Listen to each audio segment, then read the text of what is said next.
Question number 2, right the balanced equation for the following chemical reaction. यहाँ पे हमें word equation दी गई है केमिकल रिएक्शन की, हमें क्या करना है, इसकी केमिकल इक्वेशन लिखनी है और केमिकल इक्वेशन लिखने के बाद उसे क्या करना है, बैलेंस करना है। तो केमिकल इक्वेशन लिखने के लिए ना आपको एलिमेंट्स की वैलेंसी याद होनी चाहिए, उसे आप फटाफट कर पाओगे। और अगर केमिकल की वैलेंसी याद नहीं है तो कोई बात नहीं, इस तरीके के जितने भी आगे क्वेश्चंस रहेंगे मैंने उनके साथ वैलेंसी लिखी है, तो सोल्व करते करते करते करते आपको उनकी वैलेंसी याद हो जाएंगी। तो यहाँ पे देखते हैं, सबसे पहले दिया that hydrogen plus chlorine gives us hydrogen chloride. तो चलो लिख लेते हैं hydrogen that is H2 plus chlorine that is Cl2 क्या देता है हमें, हाइड्रोजन क्लोराइड। अब यहाँ पे देखो हाइड्रोजन की वैलेंसी कितनी है, 1 है, क्लोरीन की वैलेंसी कितनी है, 1 है। तो आपको क्या करना है, क्रॉस कर दोगे तो ये कितना आएगा, H1 और Cl1। 1 हम लिखते नहीं हैं, जब हम इक्वेशन लिखेंगे तो ये हो जाएगा HCl। तो यहाँ पे ये यहाँ पे आ जाएगा HCl। अब ये तो हमने क्या किया, इक्वेशन लिख दी। अब इसे क्या करना है, बैलेंस करना है। तो बैलेंस कैसे करते हैं हमने पार्ट 1 में भी जाना था और यहाँ पे भी देख लो क्या करना है, फॉर्मूला में कोई बदलाव नहीं करना है, हमें उसके आगे लिखना है। यानी जैसे उसमें क्या करते थे, हम बॉक्स बना देते थे और बॉक्स के बाहर हमें लिखना है। तो अब यहाँ पे आप जब मेन आंसर लिखोगे तो बार बार बॉक्स बनाने की जरूरत नहीं है, इतना आपको याद रहना चाहिए कि भाई फॉर्मूला में हमें कोई बदलाव नहीं करना है। तो यहाँ पे देखो हाइड्रोजन के नंबर ऑफ एटम्स कितने हैं, 2 हैं, वहां पे हाइड्रोजन के नंबर ऑफ एटम्स कितने हैं, 1 है। तो क्या करना होगा, दोनों साइड नंबर ऑफ एटम्स को इक्वल बनाना होगा। तो उसके लिए क्या कर सकते हैं, अगर मैं इस H के आगे 2 लगा दूं तो कितने हो गए, यहाँ पे हाइड्रोजन के नंबर ऑफ एटम्स 2 हो गए। तो यहाँ पे भी हाइड्रोजन के नंबर ऑफ एटम्स 2 है और वहां पे भी हाइड्रोजन के नंबर ऑफ एटम्स कितने हैं, 2 है। यहाँ पे क्लोरीन के कितने हैं, 2 है। अब वहां पे जब हमने हाइड्रोजन को इक्वल किया ना, तो अब ये 2 Cl के साथ भी मल्टीप्लाई होगा, यानी क्लोरीन के भी कितने हो गए, 2 हो गए। तो ये हो गई इसकी बैलेंस्ड इक्वेशन। ये वर्ड इक्वेशन थी, इसकी केमिकल इक्वेशन जो कि बैलेंस्ड है वो ये होगी। नेक्स्ट चलते हैं अगले क्वेश्चन के ऊपर, that is barium chloride plus aluminium sulphate gives us barium sulphate plus aluminium chloride. तो इसे लिख लेते हैं। तो देखो बैरियम की वैलेंसी 2 है, क्लोरीन की 1 है, एल्यूमिनियम की 3 है और सल्फेट की कितनी है, 2 है। तो जब भी हम लिखेंगे यहाँ पे क्या दिया, बैरियम क्लोराइड, तो ये क्रॉस हो जाएगा, बैरियम को मिल जाएगी क्लोरीन की वैलेंसी और क्लोरीन को मिल जाएगी बैरियम की वैलेंसी। तो ये क्या हो जाएगा यहाँ पे, Ba1 और Cl2। ठीक है, तो 1 इक्वेशन को लिखते टाइम लिखते नहीं है, तो ये क्या हो जाएगा, BaCl2 यहाँ पे आ गया।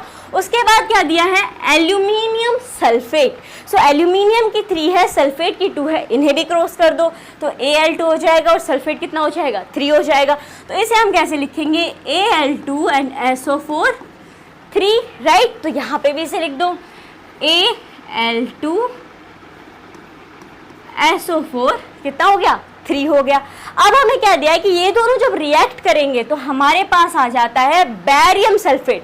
सो बैरियम यहाँ पे है, सल्फेट यहाँ पे। अब आप देखो बैरियम की वैलेंसी भी 2 है और सल्फेट की वैलेंसी भी कितनी है, 2 है। तो क्या करेंगे, जब आप इसे लिखते हो दैट Ba2 एंड SO4 2 दोनों को, तो ये 2 से ना 2 कट हो जाता है, तो ये सिर्फ बचेगा BaSO4। तो जब आप इसे इक्वेशन में लिखोगे तो दोनों 2 को लिखने की जरूरत नहीं, क्योंकि 2 से 2 कट गया। तो ये यहाँ पे आ जाएगा BaSO4 प्लस अब क्या है, एल्यूमिनियम क्लोराइड। सो एल्यूमिनियम की कितनी है, 3 है, क्लोरीन की कितनी है, 1 है।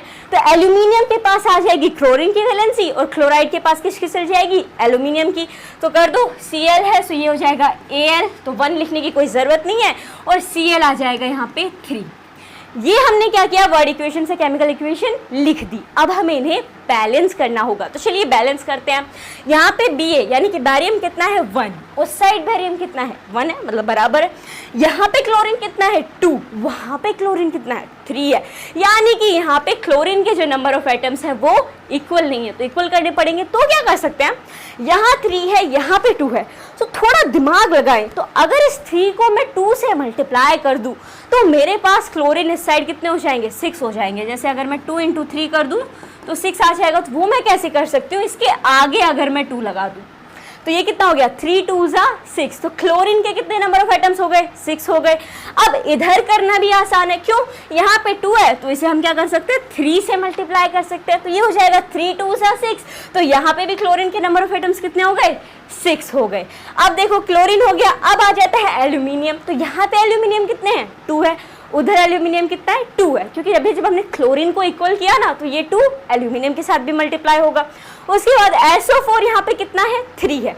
अब यहाँ पे एक चीज देखो, बैरियम हमने क्या किया था 3 कर दिया था और उधर बैरियम कितना है 1 है, तो इसे भी इक्वल करना पड़ेगा। तो क्या कर सकते हैं हम इसके आगे 3 लगा सकते हैं। तो बैरियम के नंबर ऑफ एटम्स भी क्या हो गए इक्वल हो गए, इधर भी 3 है उधर भी 3 है।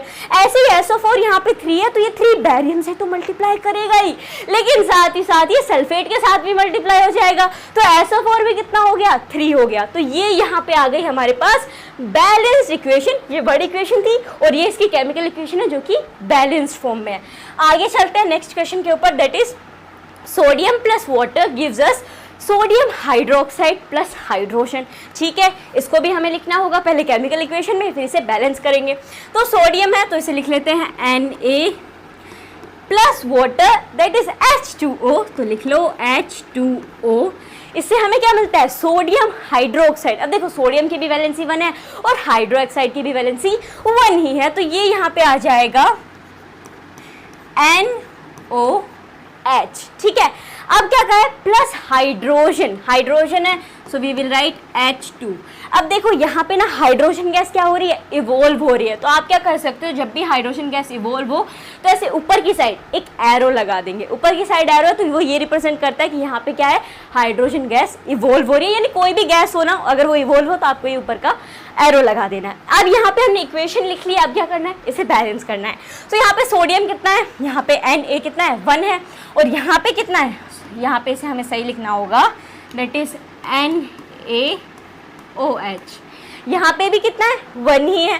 अब यहाँ पे हाइड्रोजन कितना है 2 है और उस साइड हाइड्रोजन कितना है, तो 2 तो यहाँ पे है लेकिन हाइड्रोक्साइड के साथ भी 1 हाइड्रोजन है, यानी ये एक यहाँ पे है और 2 यहाँ पे है, तो ये कितना हो गया 3 हो गया। तो इस साइड तो हाइड्रोजन 3 है और इस साइड हाइड्रोजन 2 ही है। तो क्या कर सकते हैं, अगर हम इस 1 को भी 2 कर दें, यानी जो ये नंबर ऑफ एटम 1 है इसे हम 2 बना दें, तो ये हो जाएगा 2 + 2 4।